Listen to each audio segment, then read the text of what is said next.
त्यांचं चांगलं झालं. तर त्यांनी पण आपल्याला अतिशय चांगल्या प्रकारे मार्गदर्शन केलं.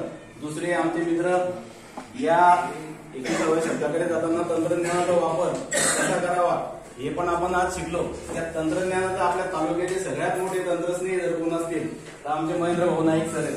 कोणालाही काही प्रॉब्लेम आलो आज येऊ, प्राथमिक असो माध्यमिक असो खाजगीवाले असो सर्वांना मार्गदर्शन करण्याचं, आरटीई असो सर्वांना मार्गदर्शन करण्याचं काम आमचे नाईक सर करत असतात.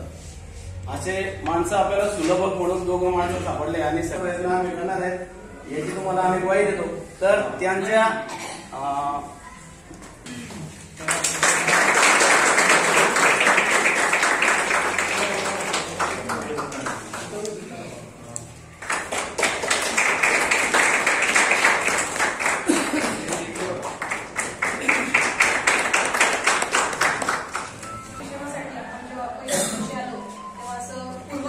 नसलेलं असं कुणीच नव्हतं, कारण प्रत्येक शाळेवर अर्ध्या स्टाफचं जवळजवळ प्रशिक्षण पूर्ण झालेलं होतं.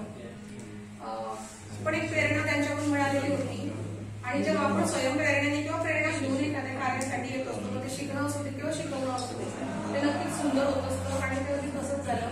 आपल्या फुलाला लाभलेले जे तज्ञ मार्गदर्शक नव्हे, सुलभक म्हणूया आपण, कारण मार्गदर्शक ही संकल्पना ती मुळीत काढायची आपल्याला. सुलभक म्हणूया, तिघही सुलभक अत्यंत हुशार आणि मिळत असते. जरी आपण त्यांना वैयक्तिक ओळखत नसलो तरी त्यांचं नाव आपल्या कानापर्यंत नक्कीच आलेलं असेल.